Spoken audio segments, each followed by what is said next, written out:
Shangri-La Dialogue in Singapore, a gathering alliance to warn China? The International Institute for Strategic Studies is holding the Shangri-La Dialogue this week in Singapore. The meeting is independent and aims to gather defense policymakers to discuss the most pressing security issues in the region. Over 45 countries, 49 ministers, and 40 senior defense officials attended the 2024 meeting, marking its 21st gathering. This meeting is an opportunity not only to provide addresses on the policy positions of the various countries, but also to facilitate bilateral talks between high-level officials on defense-related matters. The meeting comes at an ideal time as China's aggressive actions in the South China Sea and Taiwan are becoming a point of contention for not only the region, but the world, as the region is a key global economic hub. The tensions in the region are high, and it is unclear if this meeting will serve to prevent escalation or an opportunity to put a stake of an immovable position that could lead to future conflicts. The meeting will be an opportunity for U.S. Secretary of Defense Lloyd Austin and Chinese Defense Minister Dong Yung to meet on the sidelines to discuss the ongoing tensions in the region. Both defense chiefs also delivered addresses to the conference.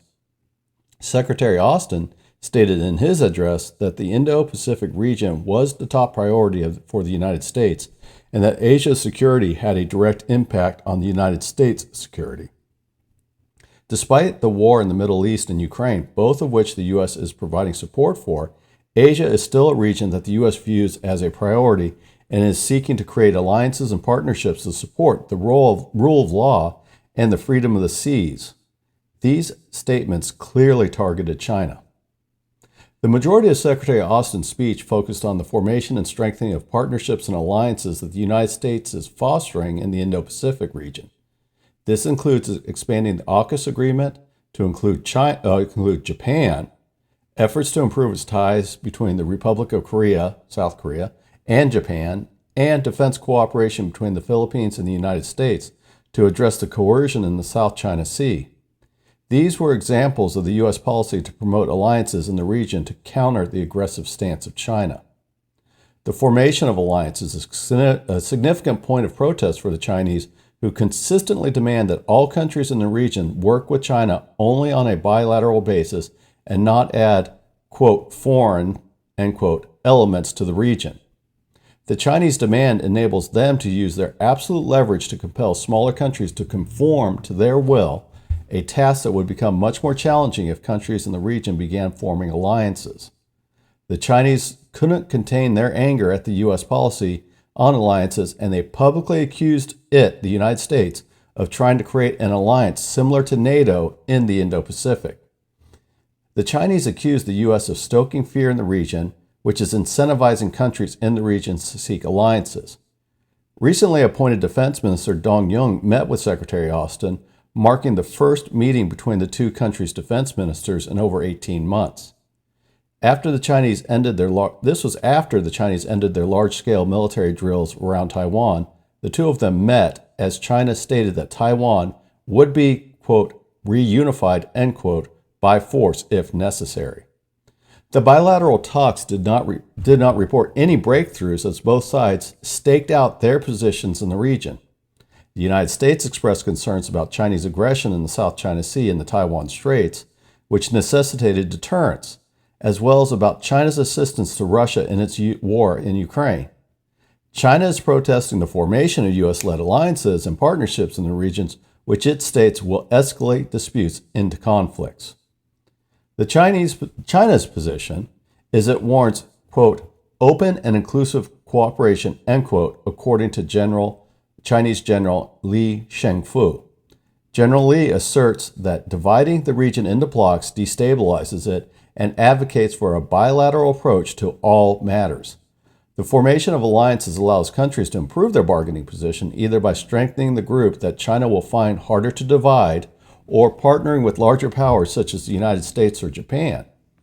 Bilateral agreements allow China to increase its influence in the region by strategically exploiting smaller countries. Alliances formed by regional countries are their safeguard against China, and the U.S. is promoting them to deter China.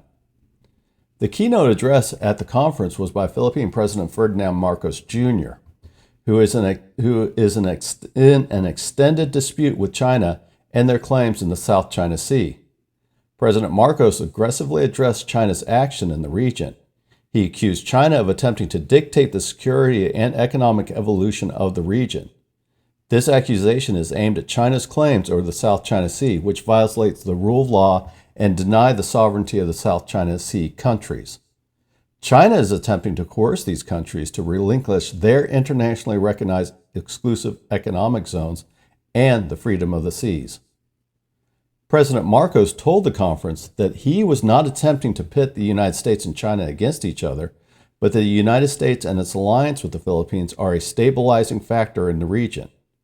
He also stated that he did not want to fully align with either superpower since China does play a role in the prosperity of the Indo-Pacific region.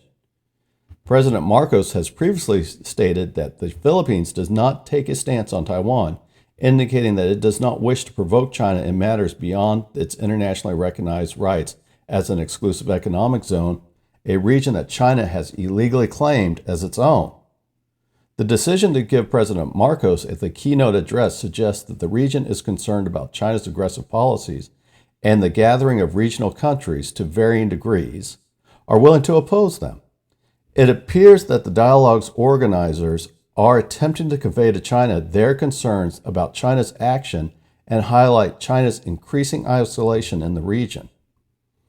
President Vladimir Zelensky of Ukraine will address the conference and participate in a discussion session on global peace, urging attendees to attend and support his upcoming peace conference in Switzerland in mid-June.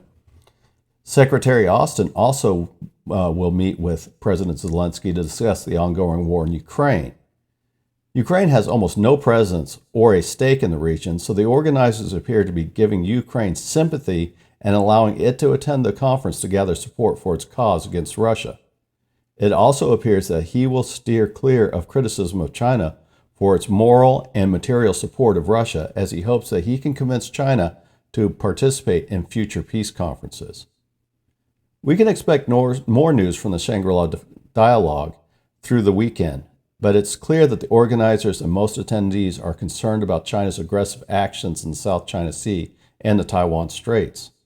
The agenda appears to be an attempt to demonstrate to China that its actions in the region could potentially isolate it from its few allies if it persists with its current policies.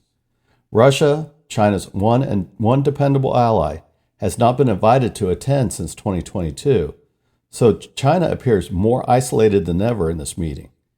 It is not an unfair point to highlight that the downside of China's regional policies, but it is unusual that they would allow the meeting to become so one-sided against China unless they viewed this as the last chance to show China the cost of the course they have set for the region.